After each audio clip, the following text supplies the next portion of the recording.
মাননীয় Please speaker, excuse আপনি me. যে কথাটা বলছেন এতে আমার 30 সেকেন্ড সময় চলে গেছে, আপনি 30 সেকেন্ড অ্যাড করে দেবেন। মাননীয় বিরোধী দলের নেতার কাছে আমার একটা আবেদন থাকবে, আপনি একটি দোয়া দিবস জাতির সামনে আপনি পেশ করবেন, আপনি দোয়া করবেন এই সংসদে যেন আমাদের সবার ঈমান আকীদা ফেরত আসে, এই ফেরাউন থেকে আমরা যেন ফেরত আসি, আর আমাদের মা বোনরা যেন আসিয়াত থেকে ফেরত আসে।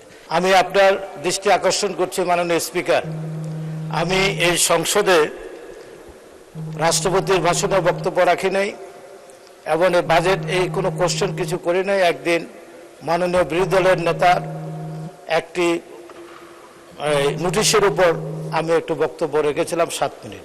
অতএব আপনি আমাকে একটু কনসিডার করবেন, যেহেতু আমি বক্তব্য রাখিনি। আপনি আমার অত্যন্ত কাছের মানুষ, আপনাকে আমি ভালো জানি। মাননীয় সদস্য, আমি একটু ক্লিয়ার করি। আমি প্রথম দিনই বলেছি, I am instructed and advised by the honourable speaker. This morning honourable speaker instructed me not to extend time. মাননীয় প্লিজ স্পিকার, এক্সকিউজ আপনি মি। যে কথাটা বলছেন এতে আমার 30 সেকেন্ড সময় চলে গেছে, আপনি 30 সেকেন্ড অ্যাড করে দেবেন।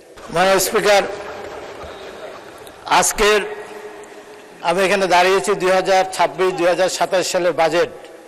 মাননীয় প্রধানমন্ত্রী এবং মাননীয় অর্থমন্ত্রী যে বাজেট দিয়েছেন, এই বাজেটটি জনবান্ধব, ব্যবসা বান্ধব এবং গণমুখী।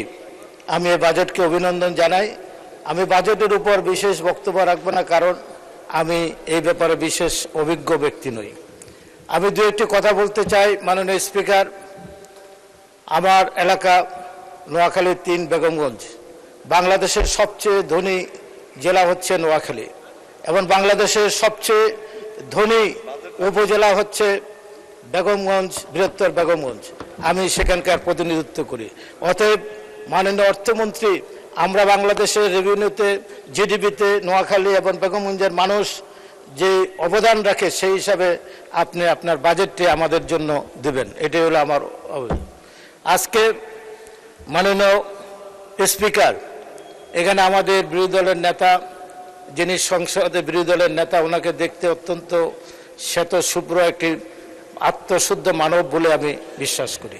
তো উনি সংসদে সবার কাছে একটা আবেদন রেখেছেন জাতির ঐক্যের জন্য।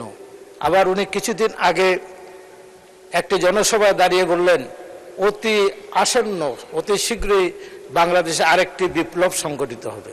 আমি ওনার এই কথার সাথে একমত হতে পারি নাই। 4 মাসের একটি সরকার, এখানে সবার ঐক্যমতের ভিত্তিতে জুলাই বিপ্লবের মধ্য দিয়ে সরকার এসেছেন, জুলাইয়ের গণঅভ্যুত্থানের মধ্য দিয়ে, এবং উনি এই কথাটি বললেন।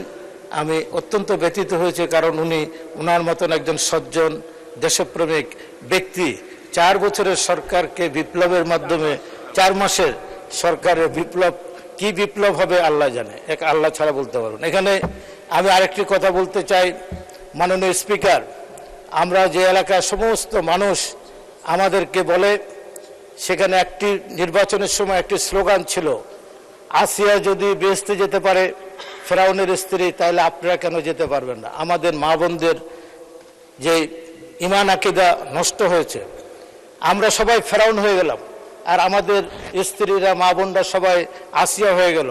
এই যে আসিয়ার কি কারণে বেহেশতে যাবে, এটা আল্লাহ নিজে খোদ কোরআনে বলে দিয়েছেন। আর সব টাকা দিয়ে, 10,000 টাকা, বিভিন্ন টাকা চাল দিয়ে এই আসিয়াদের চরিত্র যেভাবে হরণ হয়েছে, আমি আপনাকে বলতে চাই মাননীয় বিরোধী দলের নেতার কাছে আমার একটা আবেদন থাকবে, আপনি একটি দোয়া দিবস জাতির সামনে আপনি পেশ করবেন, আপনি দোয়া করবেন এই সংসদে যেন আমাদের সবার ঈমান আকীদা ফেরত আসে। এই যে আমরা সবাইকে আসিয়া বানিয়ে ফেললাম, আর আমরা সবাই ফেরাউন হয়ে গেলাম, এই ফেরাউন থেকে আমরা যেন ফেরত আসি, আর আমাদের মা বোনরা যেন আসিয়ার থেকে ফেরত আসে।